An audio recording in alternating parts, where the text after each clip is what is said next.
Thanks so much for being here with me tonight. It's a great pleasure. It's my first time coming to NYU Abu Dhabi. I got off the plane a couple days ago. I will do my best to adjust to jet lag as quickly as possible since I flew all the way from California. And I'm really excited to talk to you today about this book that came out recently called System Error: Where Big Tech Went Wrong and How We Can Reboot. This is a book that I co-authored with two colleagues at Stanford. So I'm a political scientist, a social scientist. I'm interested in human behavior. I co-authored this book with Rob Reich, who's a philosopher who really thinks about questions of ethics. And the third co-author is Mehran Sahami, who is the most popular professor at Stanford. He's a computer science professor, and he teaches the introductory computer science class, which in many ways at Stanford is our core curriculum. It is the course that everyone comes to take in their effort to walk on that pathway into Silicon Valley. Now, as I dive in to my talk today, I want to start a little bit by framing my own journey into an exploration of issues of tech policy.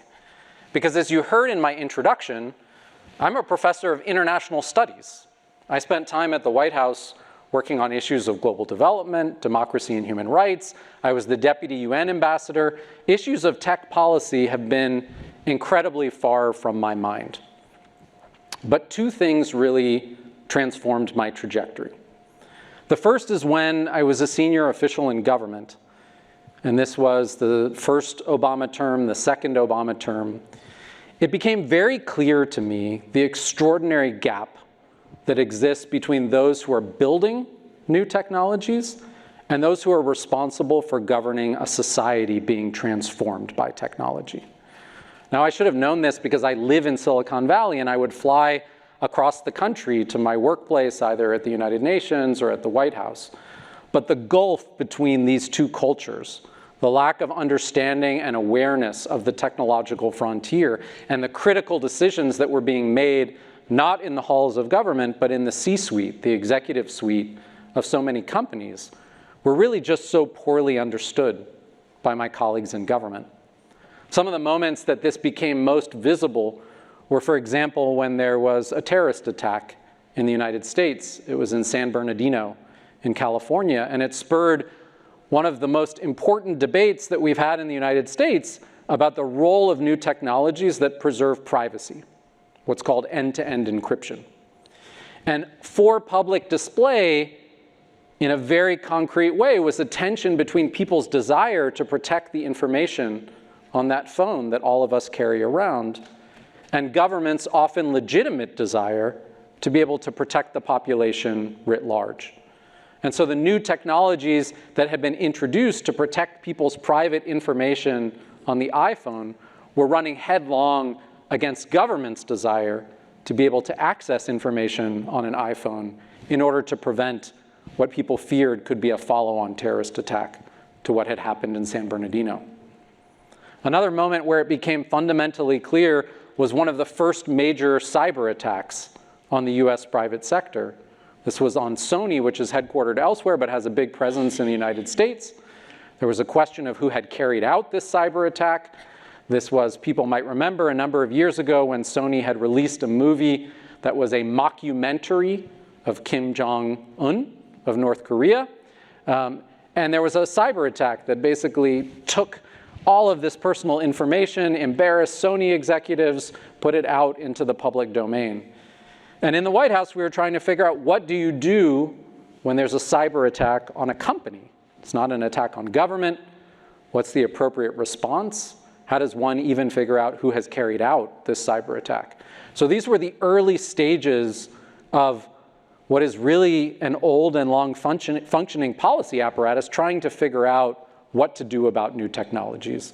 And very few people around the table had any exposure to what these technologies were and what design choices were being made in real time that created some of these challenges for society. So that was the first motivation for a pivot in this direction. Now, the second motivation was that when I finished my term in the Obama administration, I went back to Stanford University. Now, if you haven't heard of Stanford University, we're a big research university in the United States. We are located at the epicenter of Silicon Valley. And in many ways, the story of Stanford and Silicon Valley are inseparable.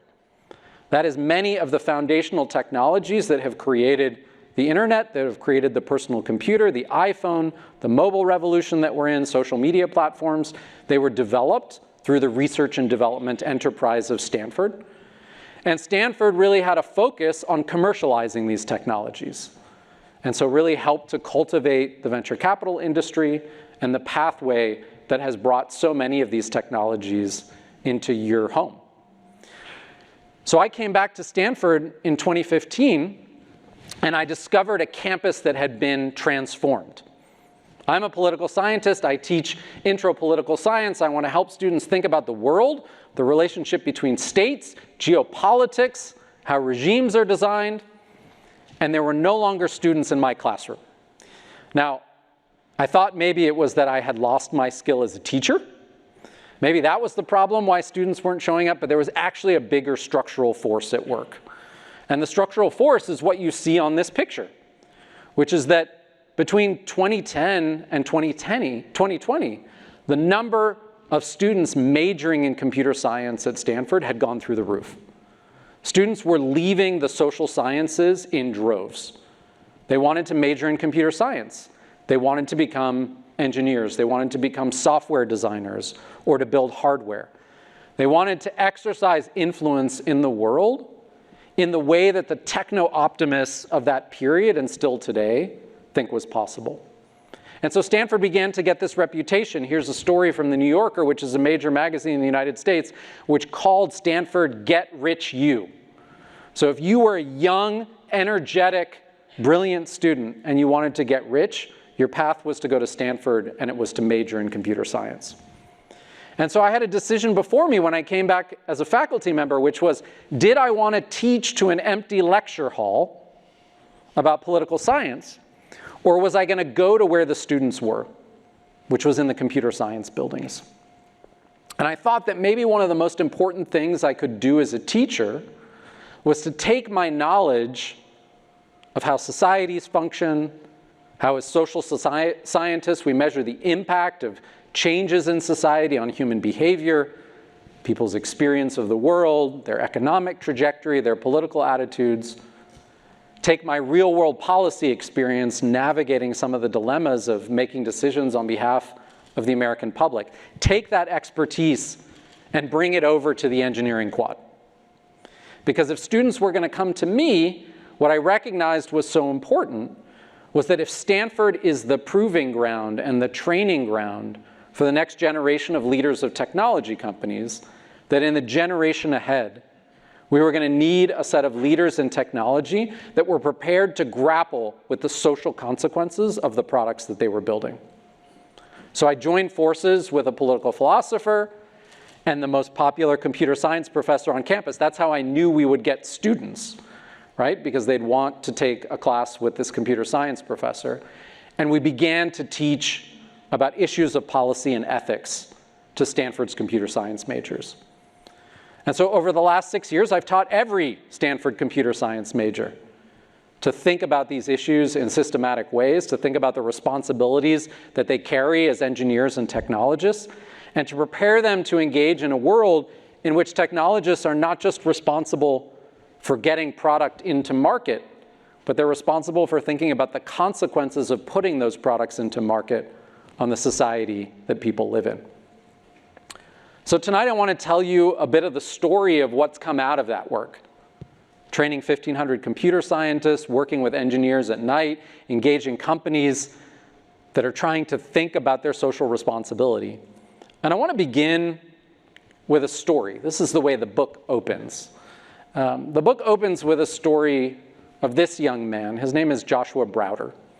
Now, Joshua Browder, in about 2016, 2017, was a freshman at Stanford. And this is one of those great stories of a freshman who arrives, has an idea for a startup company that they want to build, thinks that technology is going to transform the future, and then quickly leaves Stanford, raises his first round of venture capital funding. By what should have been his sophomore year as the CEO of a company with a $10 million venture capital round, and he's changing the world. Never came back to finish his Stanford degree. Now, the reason I open with this story, and that we open the book with this story, is his startup idea raises some of the essential issues that we confront when we think about the role of technology in society, and also the role of the private sector in guiding technology's trajectory. So like any good startup founder, Joshua Browder was advised to solve a problem that was meaningful to him, right? Something that was what people often call a pain point, right? Because if it's a pain point for you, it's a pain point for someone else. So what was Joshua Browder's pain point? Well, when Joshua Browder was a high school student in London, England, he got a lot of parking tickets, okay? He would park his car in places that he was not allowed to park his car, and a police officer would come by and write him a ticket. Now, Josh Browder wasn't earning an income at that point, so the accumulation of all of these parking tickets was an annoyance to him because he didn't have the money to pay for these parking tickets. And so he thought, I'm not the only person who's annoyed by parking tickets. So let me develop an app, an application that helps people get out of parking tickets, okay? So this was kind of an early moment in AI. He was creating a chatbot, and the chatbot was an automated mechanism that enabled you to enter the information about your parking ticket, and this chatbot would engage in the process of filling out the relevant forms, drawing on information about past successes in each jurisdiction. So what are the things that you say, I didn't see the sign, or my car wasn't actually there, it wasn't my car, or whatever are the kinds of excuses.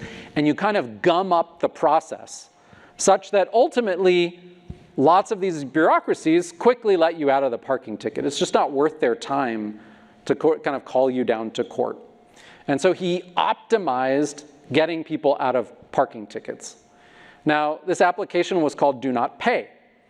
Sort of brilliant name. You can imagine the appeal on Silicon Valley. I'm going to get people out of this thing that really bothers them. Now, part of the reason that we give this example is bright-eyed 19-year-old startup idea, coded it in his dorm room, is what Joshua Browder was blind to as he built this company. And we think the essence of what he was blind to is what role do parking tickets serve in society? Why do we have parking tickets? So it doesn't take much homework if you read about sort of parking enforcement in London, it'll put you to sleep very quickly, but it doesn't take much homework to figure out that parking enforcement in London, like other places, serves all sorts of socially relevant purposes. Like, for example, protecting spaces for the disabled who need access to a building. You will get a parking ticket if you park in a space that's reserved for someone who has a disability. People also need to clean streets. And so you can't park in particular streets at a particular moment in time because those streets need to be cleaned by street sweepers. And that serves a broader social benefit. The UK also has congestion pricing. They're trying to reduce the number of cars that are in central London, both because of traffic, but also because of air pollution. And so restrictions on parking is another way of also trying to get people on the subway and to get people on the trains. And in addition, parking tickets actually also are the key contributor to the infrastructure fund that enables the preservation of the roadway infrastructure in the UK. So if you set out to solve your little problem, that pain point that Joshua Browder experienced, but you don't think about the broader social context in which that problem is solved, you end up with outcomes that are not socially optimal, that may solve for the particular pain point of an individual, but may have negative social ramifications.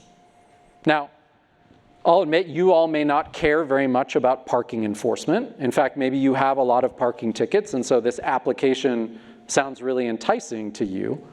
But Joshua Browder's expansion of this company is to basically replace the legal industry. He says, not only should you be able to get out of parking tickets, but why do we have to pay lawyers? Lawyers are an awfully expensive and clunky process. and they're out of reach. We have an access to justice crisis in many parts of the world. And so I'm going to develop a set of AI chatbots that substitute for lawyers. And when you hear Josh Browder talk about his company in its most grandiose terms, he uses examples like, well, you might find yourself in a custody battle, in a divorce for your children. Use our chatbot to get your kids back, and other such extreme examples. Now, all of this is fanciful. It's in the spirit of Silicon Valley companies overselling what their technologies can do as a way of sparking our imagination. But if you imagine a world where the do not pay logic of building this technology actually comes to transform our legal system without attention to why that legal system exists, why human beings are engaged in the practice of law, what the relationship between a lawyer and the person they represent actually means, you can begin to think about what some of those negative social consequences might look like. So that's the story that we open the book with. And it's an invitation to think about how the decisions made inside a company and inside the private sector might have broader social consequences. I want to fast forward from 2016 to the present moment. If I took a show of hands, how many of you have played with ChatGPT? I'm pretty sure it would be most people in this room. And if it isn't you, your kids or your grandkids play with ChatGPT all the time. It took the world by storm a year ago. It's one of the first instantiations of generative AI. We write about it in the last chapter of our book as an example 2 years ago of a technology that no one knew about, but was going to transform everything about the world in which we inhabit. Now, generative AI is a sort of chatbot on steroids. It can write essays for you. It can write memos for you. It can build a slide deck. It can write your computer code if you're trying to code. It has all these extraordinary capabilities. It can even tell you the answer to the question, will large language models take over the world? And reassuringly, it tells us no. They're not capable of taking over the world. Be reassured. Now, what are these technologies doing? These technologies are not thinking. They're not sentient beings. They're basically predicting the next word in a sequence based on large amounts, copious amounts of data that try and figure out the structure of sentences and how sentences respond to prompts. So they're prediction models, but they're prediction models that generate language. Now, generative AI has some similarities to the story of do not pay. Because generative AI comes about in a laboratory, the laboratory of OpenAI, the laboratory of DeepMind and Google. It's a new technology that has all sorts of potential beneficial end uses for society, but it also has potential harmful uses for society. Now, I'm a parent to a 13-year-old and a 16-year-old. So the first harmful use that I think about is the impact of generative AI on their learning. So one of the things that happens when you roll out generative AI, as OpenAI did through ChatGPT, is commercialization comes about. How do we turn this product into something that enables us to reap a profit? And one of the first versions of commercialization is to take generative AI and to sell it to kids. Because generative AI solves a really consequential problem for kids, which is how do I write an essay about Shakespeare when I don't understand Romeo and Juliet, right? Or how do I efficiently get through my history textbook and repeat back to my teacher in a way that signals that I've spent the kind of painstaking time memorizing the facts of the history of a particular context. And so you get these companies that quickly emerge that are selling this tool to kids. Now, OpenAI, as they rolled out the technology, was not thinking about this consequence, right? So it gets rolled out in the month of November. It becomes the fastest growing technology in terms of user base ever known to history. It expands well beyond what OpenAI thought was possible. And in the United States alone, and you can think about this at the global scale, you've got hundreds of thousands of teachers in K-12 environments and in university environments that have to grapple with the consequences of this in real time with no advance warning, no technical support, no advice about what the implications are. And you could say, well, that's not the responsibility of OpenAI to figure that out. But it's one of these easily anticipated unintended consequences of this new technology. And whose responsibility is it to think about those consequences? That's one of the challenges that we confront with these new technologies. Now, that may also feel to you like a relatively harmless consequence. But many folks in this day and age are now thinking about something that we call existential risk, right? And existential risk is often encapsulated in this phrase, P-doom, which is the probability of doom. And people feel with the release of generative AI, ChatGPT, and in fact, there are open source versions of this that enable people to replicate these large language models all over the world. People believe that the probability of doom, by which they mean the existential threat to human life on the planet, has gone up. Now, you may not think P-doom is 100%. You may not even think it's 10%. But if you think it's gone from 1% to 2%, that's a pretty significant change in something that is existentially consequential for our existence on the planet. And what people are fearing in this AI moment, and it is a dystopian future, and it is very much overblown. I think in AI's capabilities don't amount to this, but is AI developing a capability to act beyond what its human overseers permit it to do. And why should we be concerned about this at all? Well, part of the answer is that the builders of AI don't even understand how AI works. That AI is so complex and so powerful, it's beyond human cognition to understand how it's generating the outputs that it does. It's beyond our ability to think about the complexity of the processing mechanisms. And in that sense, it's modeled on the human brain, something we also don't understand very well at all. So this moment of this new technology, not a chatbot to get you out of parking tickets, but a chatbot to write papers, to write computer code, to generate images from scratch and video in my voice speaking about issues that I've never spoken about. All of these things are now possible. And it's led to a moment in which the world's governments are reckoning in a very serious way with what does this mean for society, and what is the role of our political institutions, whether it's the US Congress, the leadership of the UAE, the United Nations, in figuring out how we're going to interact with these technologies going forward. The poster boy for this is a guy named Sam Altman. Sam Altman, another Stanford dropout, left to start a company many moons ago. The company he now leads is OpenAI. You may have seen him in news a couple months ago. He was forced out of OpenAI for a day. He was then brought back as CEO. If you saw the rallying of support for Sam Altman, you'd know that these were a set of individuals who were deeply invested in his success. People who had equity basically in OpenAI's success. Every employee, every venture capitalist that was invested in OpenAI, Microsoft, et cetera. So this is the next money train for Silicon Valley in this AI moment. And this is Sam testifying before Congress. I've gotten to know Sam. I've invited him to some of our classes where we talk about these complex issues. And the leadership of this new movement in technology recognizes that the potential harms of their technologies are significant, the unintended consequences, the harmful uses, and they are looking for help.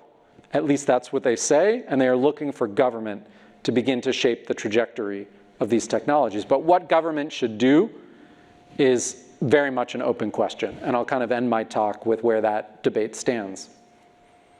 So here's the big point I want to make to you if you take nothing else from today's talk, which is that from the story of Sam Browder to the story of Sam Altman, and not everyone in Silicon Valley is named Sam, but those are the two examples I gave you, the fundamental issue that we confront is that the pace of technological change is extraordinarily fast. It generates unbelievable benefits to humanity. But like any activity of the private sector, it also generates what economists call externalities. Now, the typical way in which we think about externalities is through the lens of environmental pollution. You build a factory, the factory produces some widget, it emits things into the atmosphere or into the water. Those things affect the air we breathe or the water that we drink. But that is a negative externality. The company is not focused on maintaining clean water or clean air. The company is focused on producing this new technology. And there's a market failure in the absence of government intervention, in the absence of government saying, we need to account for the social costs of your production process, either by taxing you, right, so that we can actually mitigate these issues, or by implementing regulations, that force you or compel you not to emit or not to dump into the water. It's the typical way that we think about government engagement in the world, is to address these kinds of negative externalities that the private sector generates.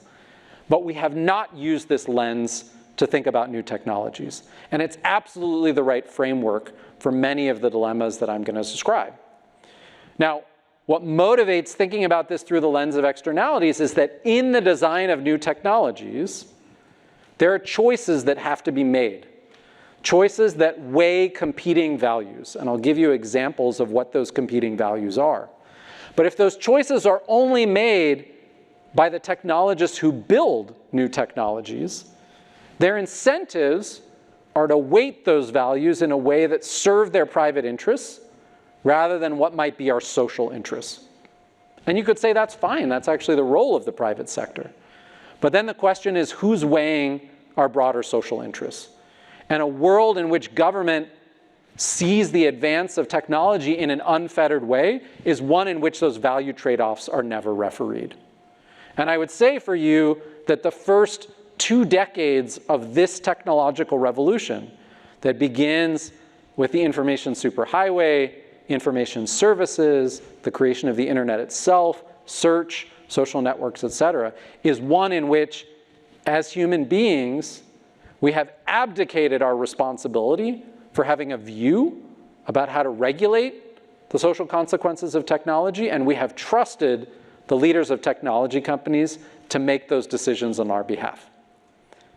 And we are living with the consequences of that decision in lots of different domains that I'll tell you about. So that's the frame for the book. And then the book has kind of 3 core elements. The first part of the book says, well, why are we in a position where new technologies repeatedly are generating social harms? Why is it coming out time and time again that the next new technology, think about Facebook, right, as a model of this, and the consequences of that social networking platform on democracy, misinformation, et cetera. Why does this keep happening over and over again? And we offer a 3-part diagnosis to understand this dilemma that we confront as society. Part 1, we are at a moment of transformation in who's leading society and who's shaping our experience of societal evolution. In many ways, the 20th century, the world of finance was ascendant. If you were an economist, if you were a capitalist, if you worked at JP Morgan, if you worked at Wall Street, this was a moment of the globalization of capital and the role of capital in shaping change, right? The reduction of poverty, the extension of human life and health. 21st century is the ascendance of the engineer. The engineer not as just a builder of products, but the engineer as CEO, the engineer as venture capitalist. If you think about Elon Musk, the engineer as emperor of the world, right? Including space, right? Not just this planet, right? So we're at a moment of the ascendance of the engineer. And so part 1 of the diagnosis is we need to understand something about the mindset of engineers that helps us understand why these social consequences, these negative externalities go unaddressed. And so the book focuses on the engineer's mindset, which is a mindset of optimization. It's a mindset built around defining a tractable problem, like parking tickets, and figuring out the optimal or most efficient solution to solving that problem. One of the examples that we give in the book is a story about a food product called Soylent. Has anyone in the room ever had Soylent? Not a single person. One person has had Soylent. So Soylent is a food product that was designed by an engineer in San Francisco to solve a very tractable problem, which is he wanted to provide for the sustaining of human life with minimal effort to do all of the annoying things. The annoying things include shopping for food, preparing food, cleaning up after you've prepared for food, and add to that sitting and talking to people while you eat food. If your goal is to be as productive as possible in society, and in this case he was a startup founder, he wanted the most efficient way of meeting his nutritional needs and to avoid all of these taxes on his time. So he created a powder to which you simply add water, and it met all of his nutritional needs. Now, this is not a product that has taken off. It is very much a Silicon Valley kind of thing that you would think would be kind of made up and in the show Silicon Valley, but it's actually real. But you could see how this optimization mindset is at work. Now, there are lots of things that get traded off in the Soylent story when you build this efficiency, like, for example, taste, which is something that really matters to many people when they eat. How about food as a symbol of cultural transmission, right? What food represents, or food as a basis for social exchange, for engagement with your children, for community building, all of these things that I value about my relationship with food. A night out from my children, often organized around food. All of these things Soylent doesn't take into account. And I think that's kind of the epitome of the optimization mindset of technologists. And so that's a critical part of what explains why we're in a world with all of these social externalities. Now, it raises this bigger question of efficiency, which is what motivates the engineer, what motivates the computer scientist. Is that a core value? And the argument that we make in the book and the argument that we make to the students that we teach is that efficiency or optimization is what you might think of as a derivative or second order value. It's not an inherent good on its own for something to be efficient. It really matters efficient at what? And efficient with what consequences?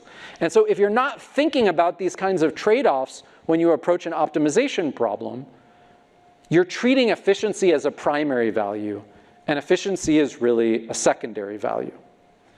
Now, there are three ways in which the optimization mindset then begins to create problems or wreak havoc. The first is that you might be optimizing something that is inherently bad, right? Often the domain in which you can most directly think about this is warfare, right? The optimization of a killing machine, right? The ability to kill people as efficiently as possible and in as large numbers, right? And if that is your goal, killing as many people as you can at limited cost, right? That might not be a goal that socially we want to support. Now, one could make arguments that nuclear weapons have actually solved consequential problems, so we could go down that path, but I use the example just to make the argument that there might be some ends that we think are just objectionable. And efficiency can't be good when the ends are not something that we would welcome or support. But technology and the tech sector is prone to two other problems, which I think are more pervasive around efficiency. The second problem is one where you might have a good goal, but you have to optimize for some measurable proxy for that goal. So let me give you an example. Many of you are probably on Facebook or were on Facebook at some point in your life. Facebook has a goal that feels wonderful. It's to connect people in the world. It's a pretty wonderful thing. Connection can be incredibly meaningful. But the measurable proxy for that goal is time on the Facebook platform. And so what they're optimizing for in the design of the platform is to keep you on the platform as long as possible. Now, I don't know about you, but I don't think that's the best proxy for the amount of connection that I feel to people, especially when my news feed is composed of advertisements and is composed of things that Facebook is pushing to me that have nothing to do with the social connections that I care about. And so you can see this gap between an optimization problem that's focused on a proxy and an ultimate goal that might be good.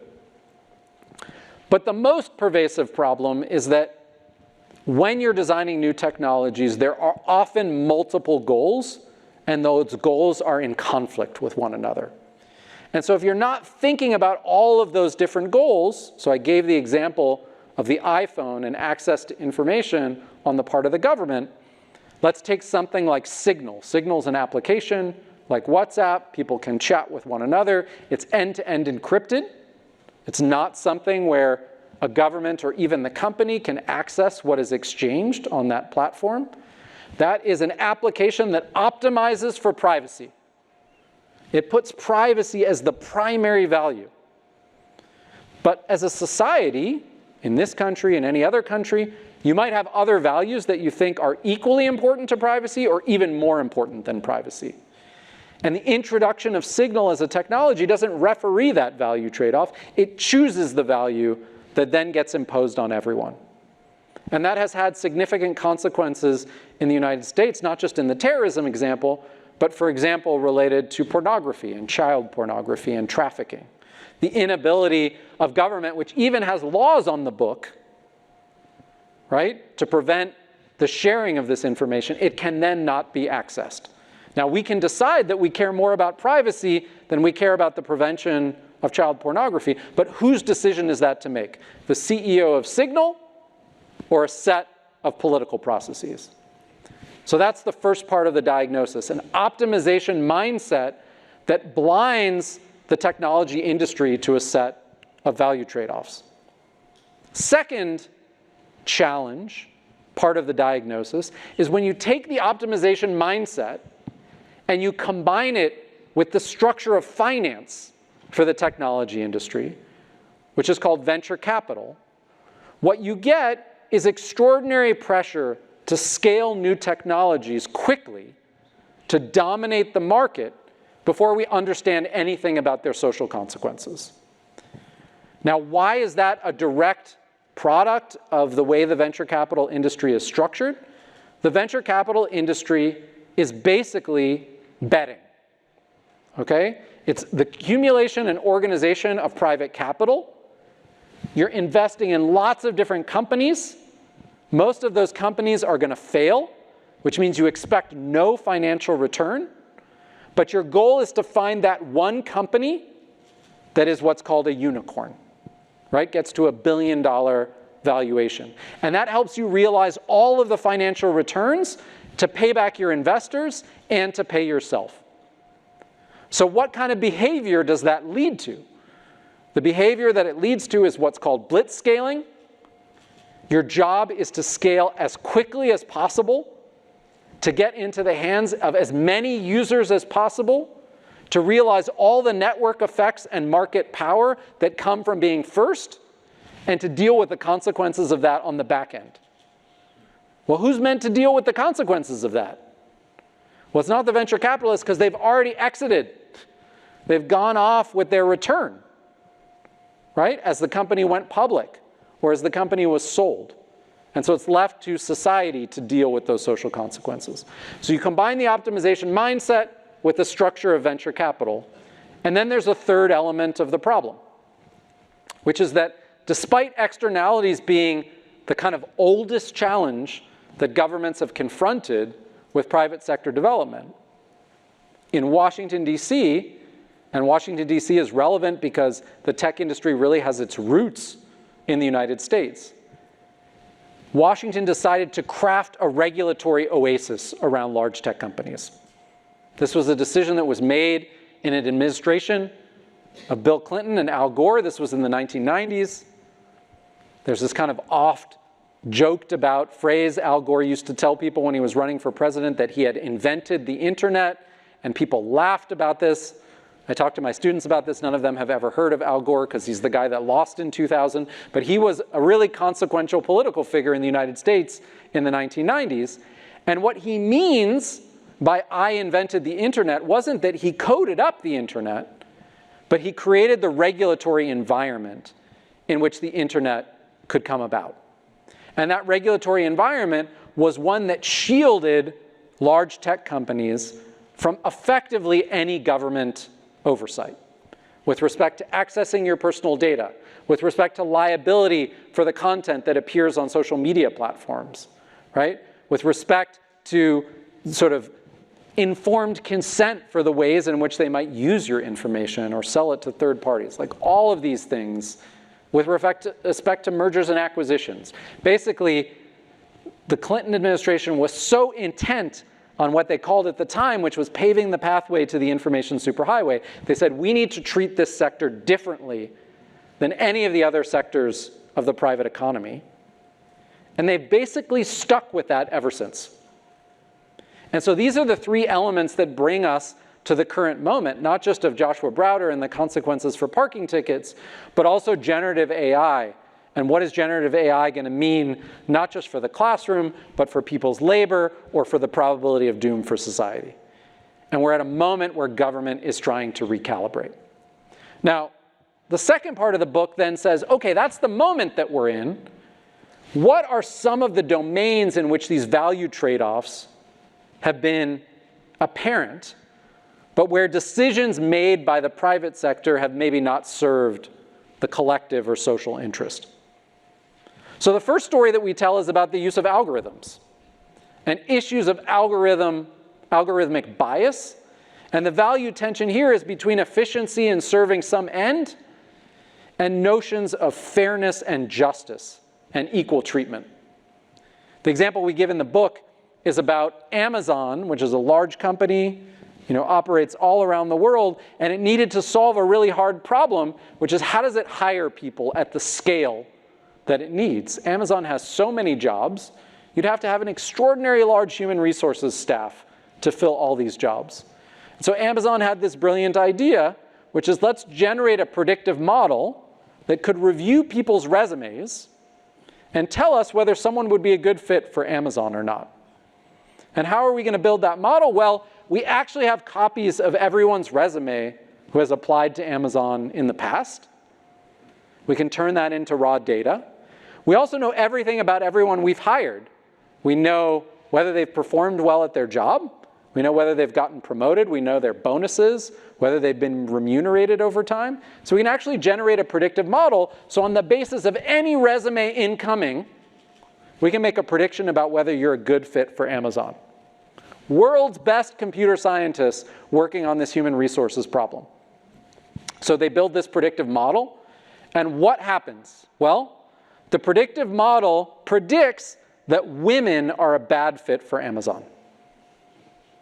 Systematically, women are a bad fit for Amazon. And this model is so good, it doesn't even need to say female on your resume to know you're a bad fit.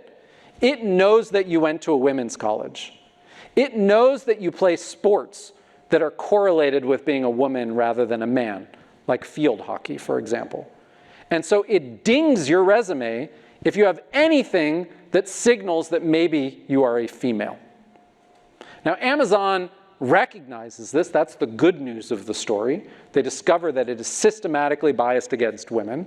And why is it systematically biased against women? Because it is creating into the future what Amazon's culture was in the past, which is a culture that basically privileged men, right? Men were more quickly promoted and better remunerated, and so it uses that to generate predictions about who's going to succeed in Amazon in the future. And the machine learning specialists at Amazon could not debias this algorithm. They could not figure out a way to prevent this algorithm from systematically discriminating against women, because drawing on history, you predict a future that is shaped by the history of the past. So they abandoned the algorithm. Now that's a good news story about algorithmic bias. You're like, how can that be a good news story? That's the best engineers in the world who couldn't solve this problem. And it's a good news story because it was discovered. But algorithms are being used now to make many of the most consequential decisions in our lives with no oversight whatsoever, with no one testing these models, with no one auditing them for bias, with no awareness that you even have that algorithms are being used. So that's the first dilemma, this tension between efficiency and fairness. And if you leave it up to the technologists to solve this problem, who is paying attention to fairness? Second dilemma, between data maximization and privacy. I didn't know how many students were going to be in the audience today, so I was going to tell a story about Taylor Swift, but I assume this audience also knows about Taylor Swift, because Taylor Swift is the biggest rock star in the world right now. I don't know if she's yet performed in the Emirates, but I assume she'll be here soon. Story about Taylor Swift, solve a particular problem, which is Taylor Swift has a set of stalkers. Those stalkers, in fact, this was in the news this week. Someone was outside her townhouse in New York. Her security is trying to figure out the problem. How do we know where stalkers are? How do we protect Taylor Swift from this problem?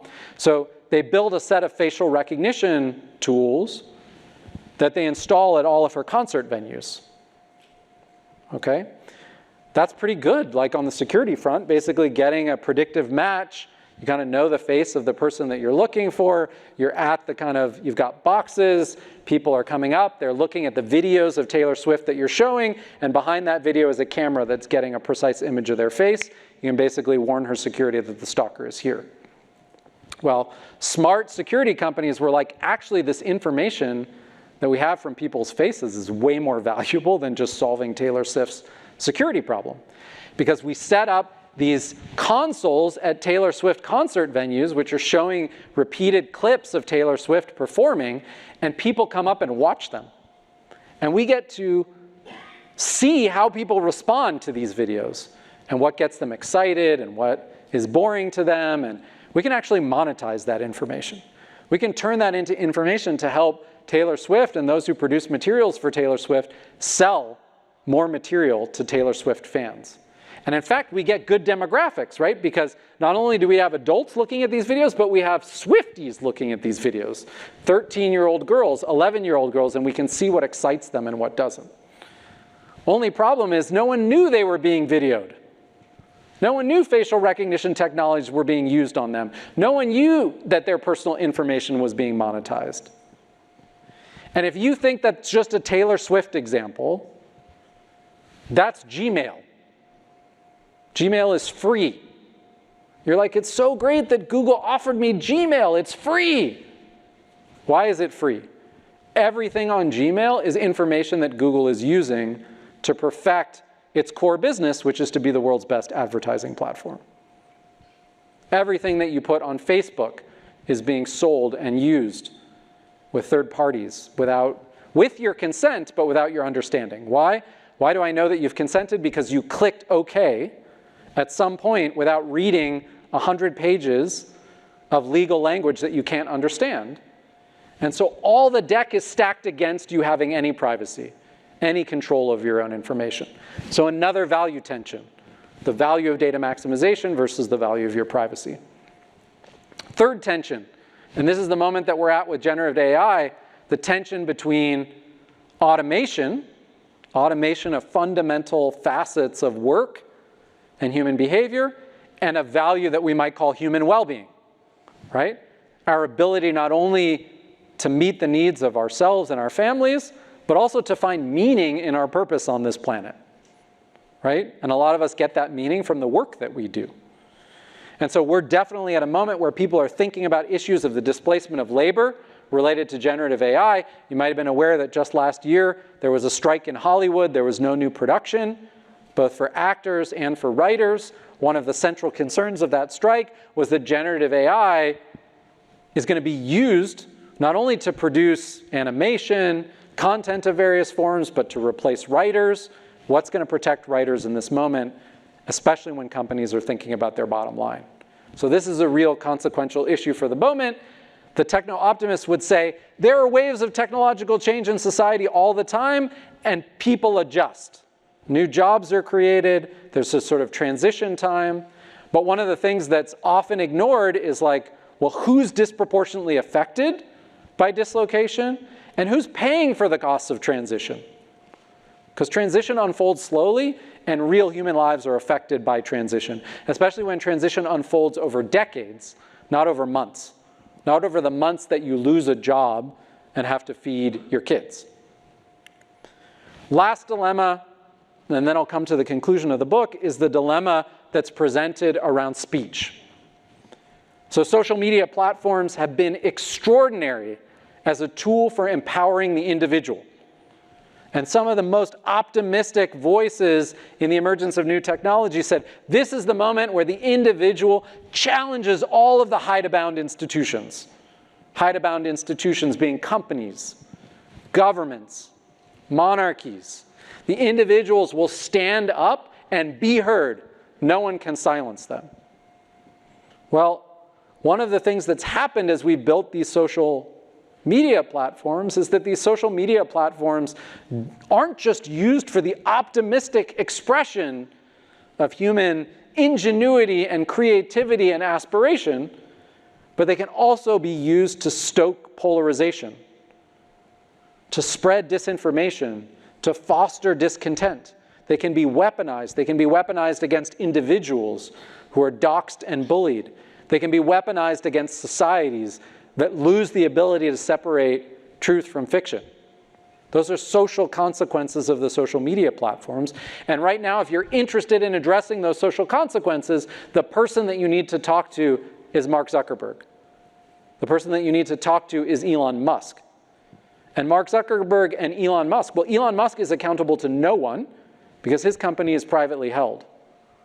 Mark Zuckerberg is accountable to his shareholders, but not to the citizens of the United States, or more broadly, given the consequences of Facebook, the citizens anywhere. It's up to Mark Zuckerberg how he polices speech on his platform. Okay, last few things I want to say, and then I'll open it up to questions.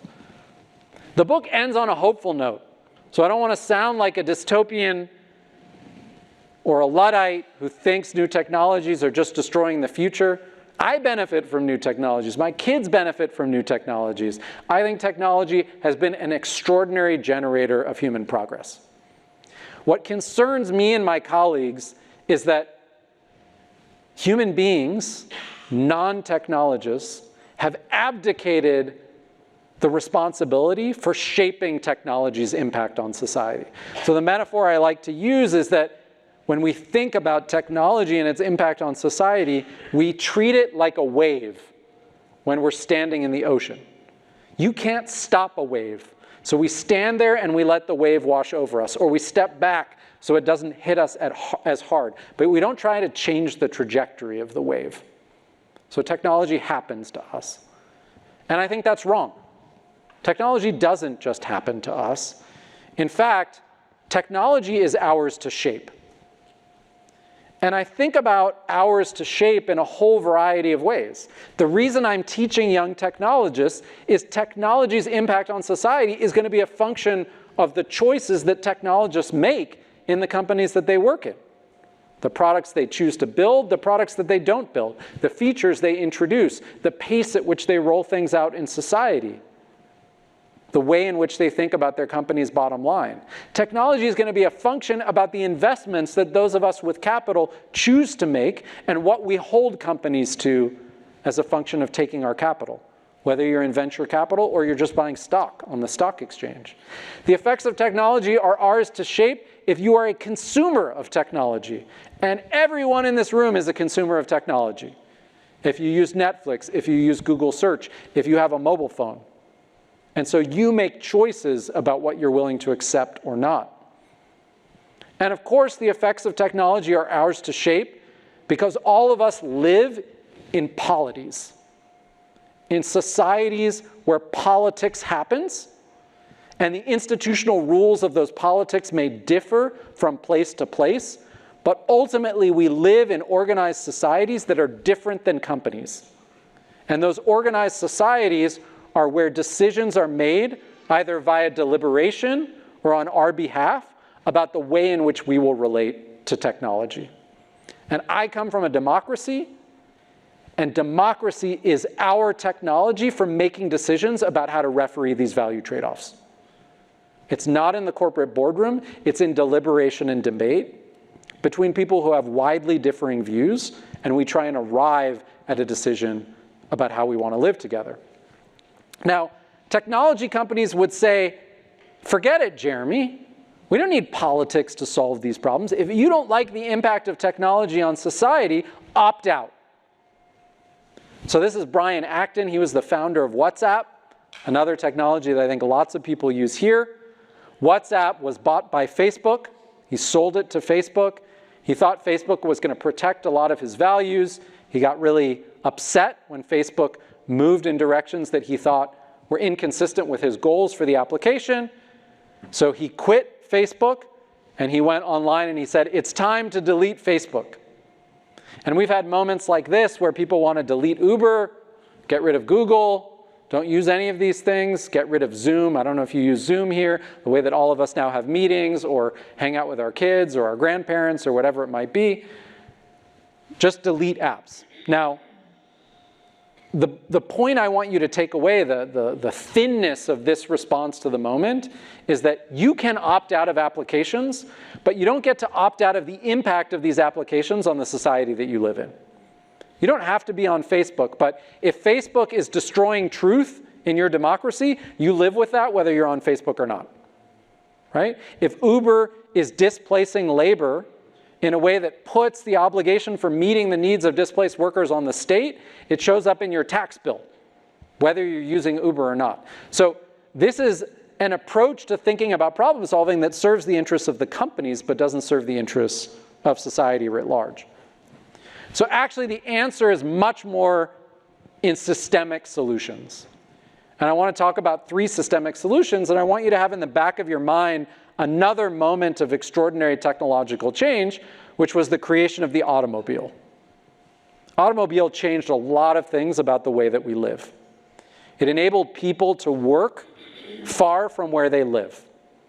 It enabled people to make decisions to move their family with easy ability to get back to their relatives. It changed the geography of human life. But I'm the parent of a 16-year-old, so I know that this new technology is also a weapon. It's a dangerous technology. Now, I happen to think my son is a pretty good driver, but I recognize the power that he wields when he gets behind the wheel to a car and turns the ignition, when he's going 60 miles an hour down the freeway, when he's carrying someone else's child in his car. Now, when we rolled out this new technology in society, the car, our orientation to this new technology wasn't drive as fast as you want. Put the pedal to the metal. If you like to drive 150 miles an hour, do it. Our orientation wasn't pick which side of the road you drive on.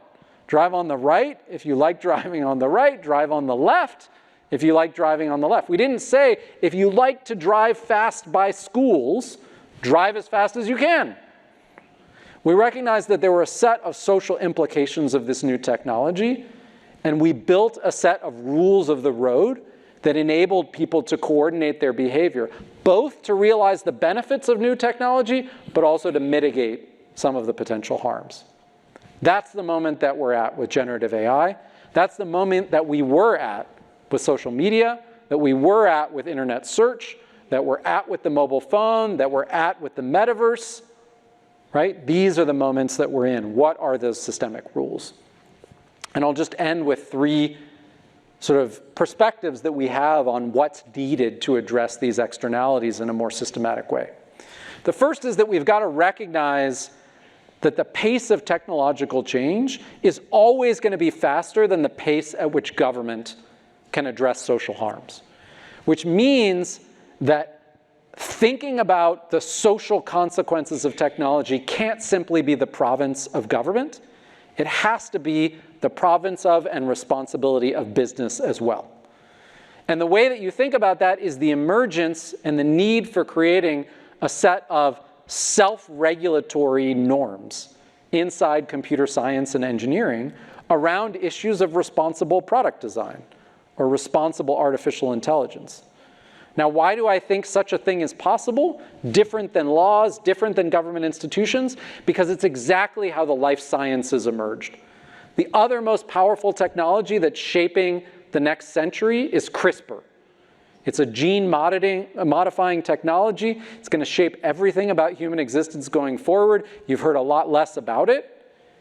But part of what's happened around CRISPR was the creators of CRISPR organizing all of those who are engaged in this enterprise to self-police the use of this new technology.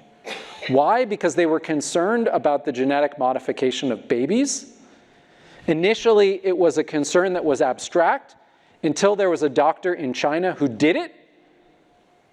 That doctor was not only arrested, but he was banished from legitimate scientific practice.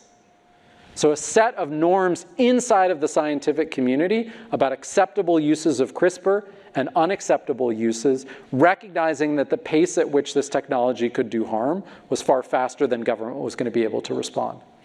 We are at a moment in big tech where there's an orientation to self-regulating structures, where there's an identity inside companies that's rooted in things like integrity or responsible product design or trust and safety. And so part of the teaching that I do is to say to technologists, it's no longer someone else's job to think about these social consequences. It's your job. It's the essence of being an engineer. And one of the embodiments of this is a set of commitments, voluntary commitments that the White House has negotiated with all of the largest AI companies around safety, around security, around trust and fairness, that aren't legislated, that aren't mandated, but that are reflective of a moment in which companies are reconsidering their relationship to a broader set of stakeholders. The second core element is to think about the power that is amassed in a small number of technology companies. They're called the FANG companies: Facebook, Apple, Amazon, Netflix, and Google. And this list of 5 changes a little bit over time because it doesn't include all the large AI companies. Microsoft is now back on this list with the emergence of generative AI. But we're at a moment where the network externalities, the market power, is so concentrated in a small number of companies that even if you wanted a different balancing of these values, you can't even get it on the private market. There's one company that basically does internet search. You're stuck with Google search regardless of the way it uses your personal data. You're stuck with one platform to exchange on a market. You're stuck with one world superstore, which is Amazon, right? And the list goes on and on. And so the effort to think about antitrust, which is one of the dominant features of the European and American regulatory landscape, is very much thinking about this consolidation of economic power, which becomes a consolidation of political power and exercises a stranglehold over our regulatory process. And what is so striking has happened is that concerns about the concentrated power of big tech are there for Republicans, the right, and they're there for Democrats, which is the left. Everyone is concerned about this concentration of power for lots of different reasons. Not everyone is concerned about the same externalities. And so this is a domain in which we're seeing a lot of change on the ground. And then the last thing I want to say is that we are going to need to build political institutions that are capable of governing technology. And I use the word democracy in this case because democracy is the system of government in the United States. It's the system of government in the European capitals, which are the second biggest market outside of China for most of these large technology companies. And so the regulatory landscape is going to be shaped by the choices of political institutions in democracies. But democracies are not up to the task. They don't seem to know anything about how technology works. They can't seem to attract technologists to work in their ranks.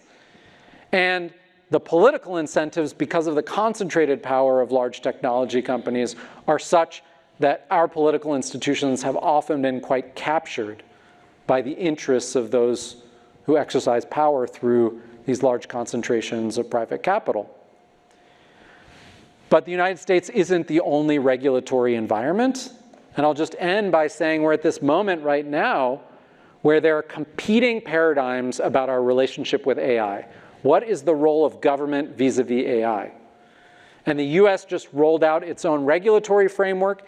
It's largely a self-regulating framework. It relies on companies to police themselves. And it tasks government with figuring out what are the consequences of companies' decisions. And once we know what those consequences are, we might do something about them. That's very much a product of political paralysis in the United States. It's not clear the US could do anything else. But Europe is moving in an entirely different direction. The European Union has adopted something called the Artificial Intelligence Act. It's rooted much more in the way that we regulate any pill that you take into your body. Because pills that you take into your body can address your disease, but they can also cause significant harms. And before any pill is available to you, it goes through an extraordinary regulatory process where the biology and chemistry are tested, and then it's tested on animals, and then it's tested on the most extreme human cases where if there are harmful effects, people are willing to take the risks. And only at the last stage is it tested in a systematic way on a large representative sample of people. And even then, there's a high benchmark for approval. And that's rooted in something called the precautionary principle for regulation. And the EU is bringing that lens to new technologies and says, for certain kinds of technologies, their potential harms are so significant that they need to be tested before they're rolled out into the world. And even for technologies that don't meet that threshold, we need to know a lot more about the testing that's been done privately by the companies to assess these harms. So this is a game changer. It's super hard. No one knows whether the European bureaucracy can pull it off. And the critics of it, which you'll often hear, are saying, well, Europe is just doing this because Europe doesn't have any innovation itself. So because the US is the driver of tech innovation, Europe is the regulator. My former boss, Obama, even made this story. America innovates and Europe regulates. That's an easy bumper sticker. But what I want to suggest to you just by way of ending is it's actually much more symbolic of the consequential moment in which we live, in which citizens and people who represent the interests of citizens are standing up and saying a world in which technology's effects is determined primarily by the technologists who build them is a world that is generating harmful social consequences that we can no longer accept. And how we choose to navigate that world differently is the task that we confront this year and into the next decade, and it will have dramatic consequences for our kids and our grandkids. And with that, I'll take your questions.